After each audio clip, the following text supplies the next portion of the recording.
Hello, my name is Mrs Aaron. I'm Director of Music at Mill Hill County High and I'm here to talk to you about GCSE music. So, what is GCSE music?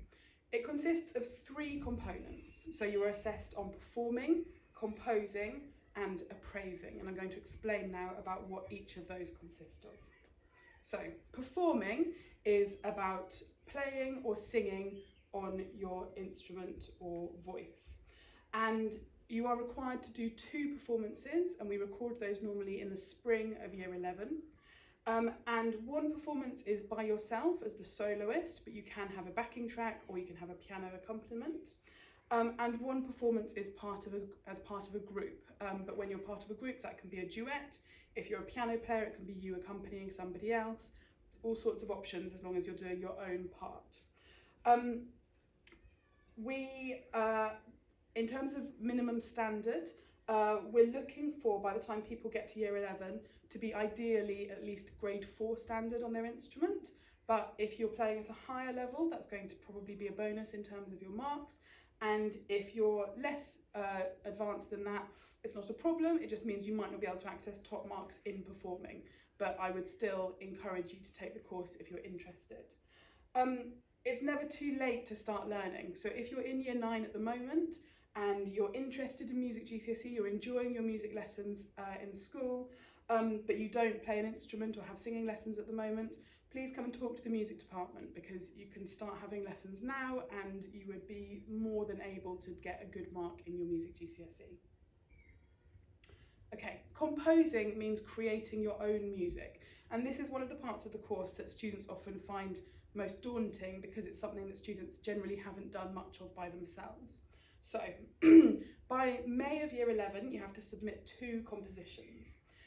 We work on these in class time, but you will also be required to undertake independent study and do work on your composition at home or coming into the music department to use the computers.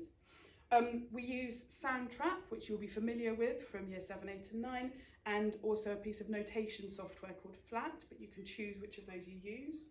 And one of your compositions is what we call a free composition, which can be in any style. And at the beginning of year 10, we spend a bit of time exploring different compositional styles so that you have a sense of what might work for you and what direction might make sense for you as a musician. The second composition is to a brief set by the exam board. Those briefs are released in September of year 11, and they give you a choice of 4. And we generally find that there is at least one that suits each student and that they're able to compose something that really makes sense for them.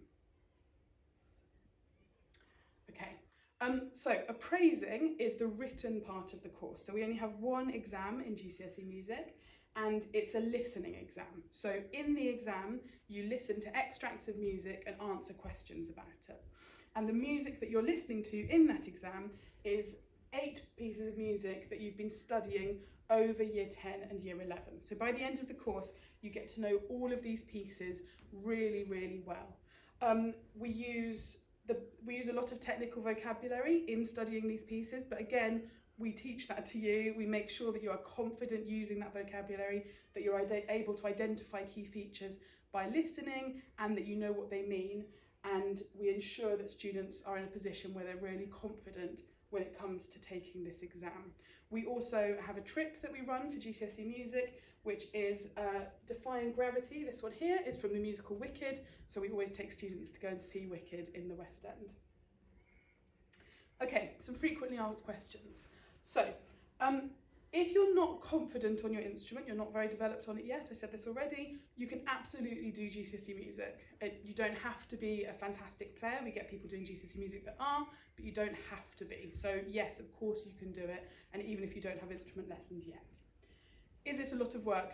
Yes, all GCSEs are, but actually if you really love music, then you will enjoy it and you'll get a lot out of doing that course.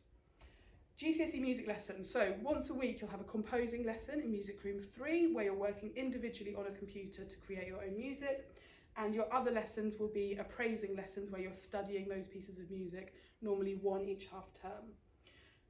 Some people think that if they're really advanced on their instrument, they don't need to do GCSE music because they've already got a high grade on their instrument. But actually, what I would say is, why wouldn't you do GCSE music? Because you're almost guaranteed to get a really high grade as long as you put the work in.